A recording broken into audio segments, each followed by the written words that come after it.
दोस्तों कहते हैं सोने की चमक कभी फीकी नहीं पड़ती। पहले के बादशाहों से लेकर आज के आम आदमी तक हर कोई सोने के पीछे पागल है। लड़कियों के बारे में तो हम क्या ही कहें, चाहे आपकी बीवी नाराज हो या गर्लफ्रेंड को प्रपोज करना हो, रिंग से लेकर हार तक सोने का कोई भी आइटम इस काम को आपके लिए बेहद आसान कर देता है। और फिर दिवाली के त्योहार के दौरान तो सोने की अहमियत और भी ज्यादा बढ़ जाती है।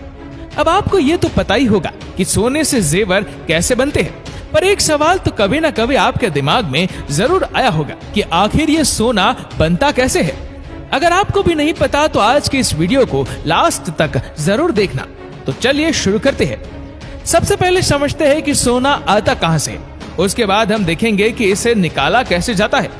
दोस्तों हमारी पृथ्वी के गर्भ में बेशकीमती चीजों का भंडार है।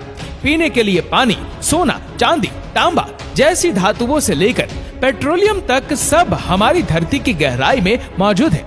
अगर सोने की बात करें तो वो एक प्राकृतिक रूप में पैदा होने वाला एलिमेंट है। वैज्ञानिकों के मुताबिक सोना जीवों के कारण धरती के अंदर तैयार हुआ था, जबकि कुछ वैज्ञानिकों का ये भी मानना है कि करोड़ों और अरबों वर्ष पूर्व पृथ्वी पर धूमकेतु की बारिश हुई थी, जिसके बाद सभी प्रकार के धातु धरती के अंदर गहराई में समा गए थे।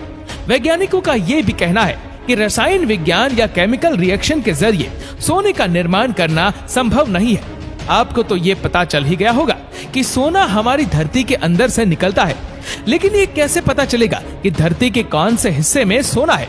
मतलब आपको कैसे पता चलेगा कि आपके घर के नीचे गार्डन में सोना है या नहीं?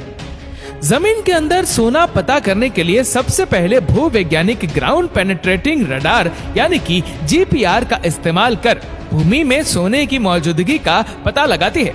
ये रडार जमीन की मिट्टी की डेंसिटी और मैग्नेटिक गुणों की मौजूदगी को रिकॉर्ड करता है और उसके आधार पर ग्राफ तैयार किया जाता है।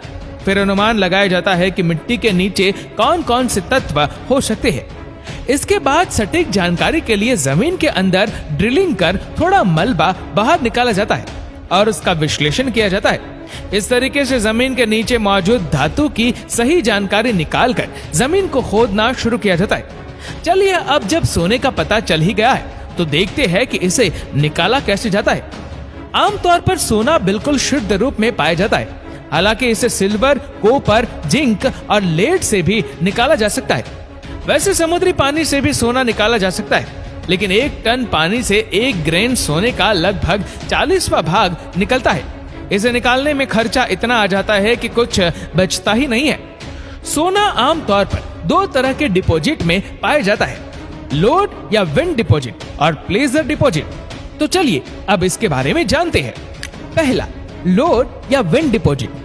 सोना चट्टानों की विन यानी कि छोटी दरारों में एक चमकीले पत्थर रूपी दूसरे खनिजों के साथ मिक्स होता है, जो आसपास की चट्टानों में विभाजन कर देता है।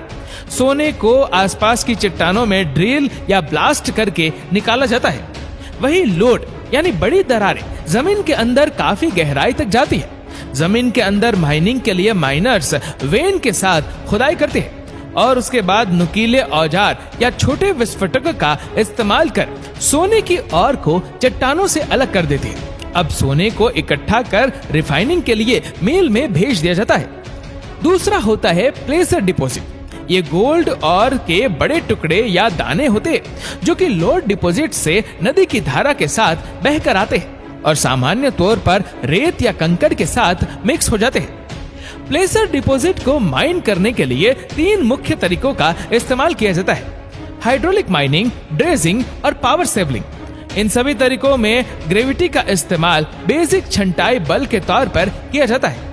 और अब जब और हमारे पास आ गया है तो अब हम देखते हैं कि इस और में से सोना कैसे निकाला जाता है। सोने को और से अलग करने के लिए कई मेथड यूज किए जाते हैं, जिनमें से एक का इस्तेमाल किया जाता है। सोना निकालने के लिए कौन सी माइनिंग तकनीक का इस्तेमाल होगा, ये डिपॉजिट के प्रकार पर ही डिपेंड करता है। माइनिंग तकनीक से सोना निकालने के बाद इसे रिफाइन करने के लिए 4 प्रोसेस में से एक का इस्तेमाल किया जाता है, और वो है फ्लोटेशन, साइनिडेशन, अमालगमेनेशन और कार्बन इन पल्प। कौन सा प्रोसेस इस्तेमाल करना है ये डिपेंड करता है और की पिसाई पर। तो चलिए एक एक करके जानते हैं अब इन प्रोसेस के बारे में। फ्लोटेशन इस प्रोसेस में सोने को और से अलग करने के लिए हवा और कुछ केमिकल्स का इस्तेमाल किया जाता है। इसके बाद और कोई घोल में डाला जाता है जिसमें फ्रोदिंग एजेंट जो पानी में झाग पैदा करता है, एक कलेक्टिंग एजेंट जो सोने के साथ जुड़कर एक ऑयली फिल्म बनाता है जो एयर बबल्स पर चिपकती है, और एक ऑर्गेनिक केमिकल्स का मिश्रण जो कि दूषित पदार्थों को एयर बबल्स के साथ चिपकने से बचाता है। ये तीनों को डाला जाता है। अब पानी में हवा या गैस मिलाई जाती है और बुलबुले उठना शुरू हो जाते हैं। सोना एयर बबल्स के साथ चिपक जाता है। ये बुलबुले पानी के ऊपर तैरने लगते हैं। सोने को बुलबुलों की एयर के साथ अलग कर लिया जाता है। साइनिडेशन, इस प्रोसेस में भी सोने को इम्प्योरिटी से अलग करने के लिए कुछ केमिकल्स का इस्तेमाल किया जाता है या और को साइनाइड के कमजोर घोल वाले टैंक में रख दिया जाता है। इसके बाद जिंक को टैंक में डाला जाता है। जिंक की वजह से केमिकल रिएक्शन होता है और अंत में सोना और से अलग हो जाता है। अब सोने को फिल्टर कर साइनाइड घोल से अलग कर लिया जाता है। अमालगमेशन, अमालगमेशन प्रोसेस बिल्कुल साइनाइडेशन प्रोसेस की तरह ही है, लेकिन इसमें इस्तेमाल किए जाने वाले केमिकल्स थोड़े अलग होते हैं। इसमें सबसे पहले और को प्लेट्स के ऊपर एक घोल में रखा जाता है जिसे मर्क्यूरी के साथ ढका जाता है। मर्क्यूरी सोने को अट्रैक्ट करता है और एक अलॉय बनाता है। अब इस अलॉय को गर्म किया जाता है जहां मर्क्यूरी उबलकर गैस में तब्दील हो जाती है और सोना वहीं रह जाता है। मर्क्यूरी को इकट्ठा करके रिसाइकल कर दोबारा इसी प्रक्रिया में इस्तेमाल कर लिया जाता है। कार्बन इन पल्प, इस मेथड में भी साइनाइड का इस्तेमाल होता है, लेकिन यहाँ सोने को अलग करने के लिए जिंक की जगह कार्बन का इस्तेमाल किया जाता है। इसमें सबसे पहले और को पानी के साथ मिलाकर एक पल्प तैयार किया जाता है। अब सोने को घोलने के लिए साइनाइड को शामिल किया जाता है और उसके बाद गोल्ड के साथ बांधने के लिए कार्बन डाला जाता है।